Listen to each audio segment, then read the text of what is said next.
Let's welcome our guests. She's in town to see a Broadway show. I just hope it's not Our American Cousin, Republican strategist Lisa Booth. He beat cancer. What have you done?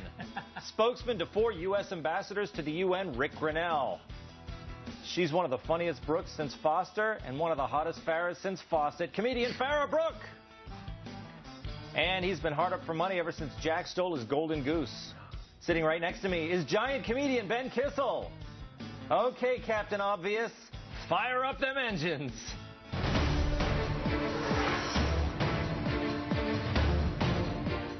Hitchhiking is a dangerous game. Sadly, one robot learned that lesson the hard way.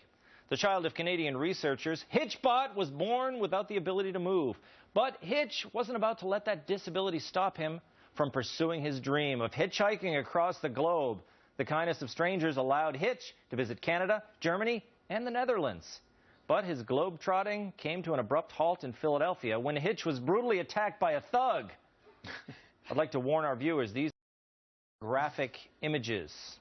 His limbs and head were torn off and cast aside, left for dead in the gutter. But somehow, even witnessing firsthand the worst that humanity has to offer, Hitch has found hope.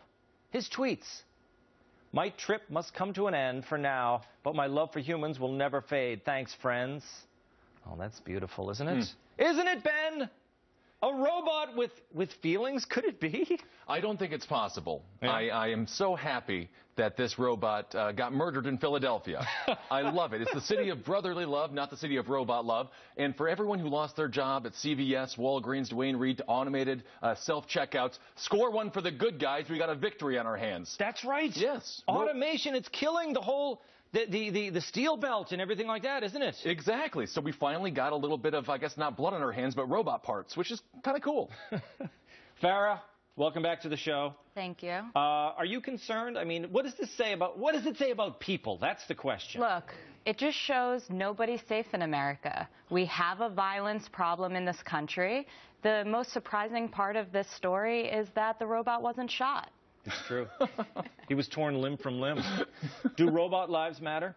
I think all lives matter, including robot lives. Including robots. Yes. Wow, that could get you in trouble. You never know, right? I'll take the risk. Black lives don't matter. That's what she's saying. I mean that's implied, isn't it? That's what I heard. Yeah, that's what we all heard. Rick, No. What's the answer to this? I mean, I think this was a setup for the United States of America. They had him walking around Europe like he was all safe, and then they stick him down in Philadelphia. They were asking for it. He was a foreign intel operator. I can't believe that it took this long to slice him. I mean, seriously, look at all the other cities that he visited beforehand. Boston and all these other places allowed a foreign intel robot to come in, take pictures, capture information.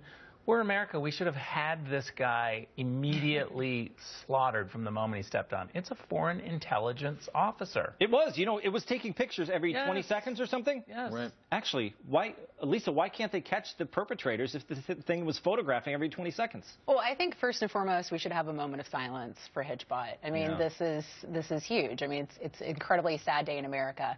But, you know, look, unfortunately, he became a statistic. You know, Philadelphia is, you know, if you look at the top cities for homicide, Philadelphia is number 5. So, you know, little Hitchbot became a statistic. They made a mistake putting a robot in a town where the football fans throw snowballs at Santa Claus. Right.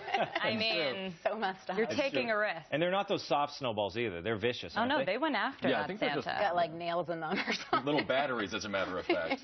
Well, what's your theory? I mean, he's a robot. You think you would know the crime statistics of Philadelphia if you're supposed to be so smart. I mean, this guy is no IBM's Watson. Yeah, that's for sure. It's true. Lisa, do you agree? Do you think it had something to do with people who were put out of work and they were angry at this bot? Well, I mean, I'm sure you just saw a little robot walking down the street, and it was probably some teenagers, and they're like, hey, let's decapitate this robot, which is what happened. I think it could have been a very smart PhD who said, I don't want my picture taken. Yeah.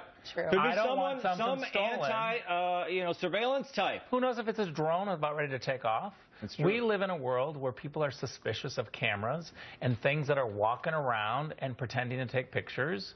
I think a very smart person took this out, and we should congratulate them. It's national security.